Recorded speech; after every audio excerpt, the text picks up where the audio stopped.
ဂျမာတောက်ကြနေမှာဆူရာကဟ်ဖတ်ခြင်းရဲ့အကျိုးကျေးဇူးတွေဘာတွေရှိလဲဆိုတာကိုတင်ပြအပ်ပါတယ်အစ္စလာမ်သာသနာတော်မှာယောမူလ်ဂျူမာတောက်ကြနေဟာအကောင်းဆုံးနေ့ရက်တွေထဲမှာပါဝင်ပါတယ်အကောင်းဆုံးရက်ဖြစ်ပါတယ်ဆယီဒူလ်အယာမ်လို့လည်းခေါ်တယ်နေ့အပေါင်းရဲ့ခေါင်းဆောင်ဖြစ်ပါတယ်အဲ့တော့ဒီနေ့မှာတိတက်ပြုလုပ်ရတဲ့အီဘာဒတ်တွေကိုရှင်နဗီဆလ္လာလာဟူအလိုင်ဝါဆလမ်ကဟာဒီသ်တော်တွေထဲမှာလမ်းညွှန်ထားပါတယ်ဒီနေ့ကိုဘယ်လိုပုံဆုံးရမလဲဆိုတာဒီနေ့မှာကျင့်ရတွေကိုလည်းမြတ်တော်မူသောအလ္လာဟ်ရှင်မြတ်ကကျွန်တော်မြတ်ကုရ်အာန်ရဲ့ဆူရာအလ်ဂျူမာအာမှာဖော်ပြထားပြီးဖြစ်ပါတယ်တော့ဒီဂျူမာနေ့မှာပြုလုပ်ရတဲ့ကျင့်စဉ်တွေထဲမှာကုရ်အာန်ဆလ္လာလာဟူအလိုင်ဝါဆလမ်ကဆူရာအလ်ကဟ်ကိုဖတ်ဖို့အတွက်မိန့်ကြားခဲ့တာဖြစ်ပါတယ်ဟာဒီသ်တော်တစ်ပုဒ်မှာလာရှိတယ်من قرأ سورة الكهف يوم الجمعة أضاء له نور ما بين الجمعتين တဦးတယောက်ကဂျူမာနေ့မှာဆူရာအလ်ကဟ်ကိုဖတ်လိုက်တယ်ဆိုရင်ဂျူမာနှစ်ခုလုံးကြားထဲမှာရှေ့လာမယ့်ဂျူမာနေ့မတိုင်မီအထိအလ္လာဟ်ရှ်မြတ်ကသူ့ရဲ့မျက်နှာမှာလင်းဝဲမှုတစ်ခုကိုချီးမြှင့်ပေးသနာတော်မူမှာဖြစ်တယ်နောက်တစ်ဟာဒီသ်တစ်ပုဒ်မှာဂျူမာနေ့မှာတဦးတယောက်က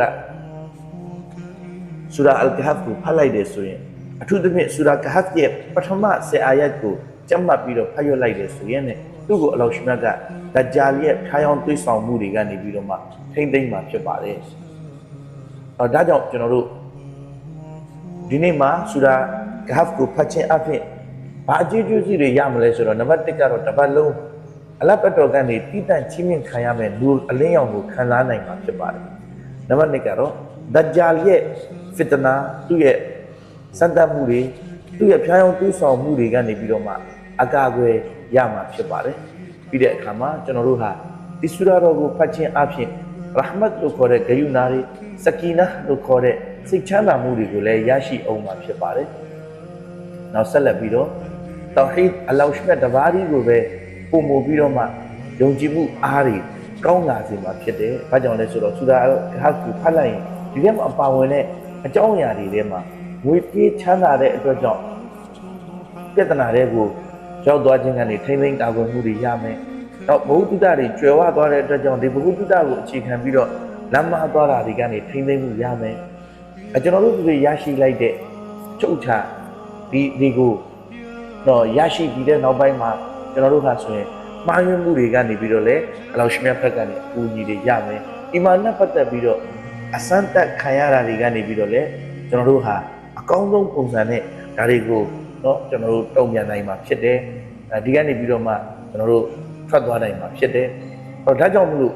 ကျွန်တော်တို့ဘယ်လိုပဲဖြစ်ဖြစ်ဘယ်လိုအမှားမျိုးကိုမဆို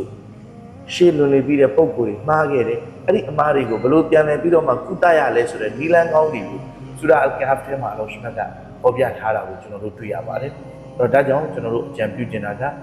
ကျွန်တော်တို့ဆူရာကဟ်ကိုတောက်ကြနေတစ်နေ့လုံးမဂရစ်မတိုင်မီအထိကျွန်တော်တို့ဖတ်လို့ရတယ်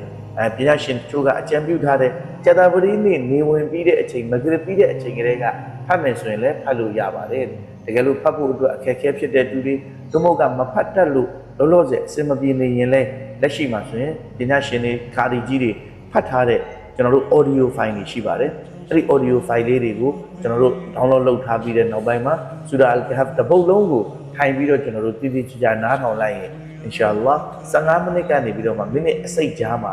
ကြာပါတယ်တေချာလေးကျွန်တော်တို့ဖတ်မယ်နားထောင်မယ်ဒီလိုလေးကျွန်တော်တို့တစ်ပတ်မှာ15မိနစ်လောက်အချိန်ပေးလိုက်တာနဲ့တစ်ပတ်လုံးဘဝရဲ့အလင်းတရားတွေကျွန်တော်တို့ရဲ့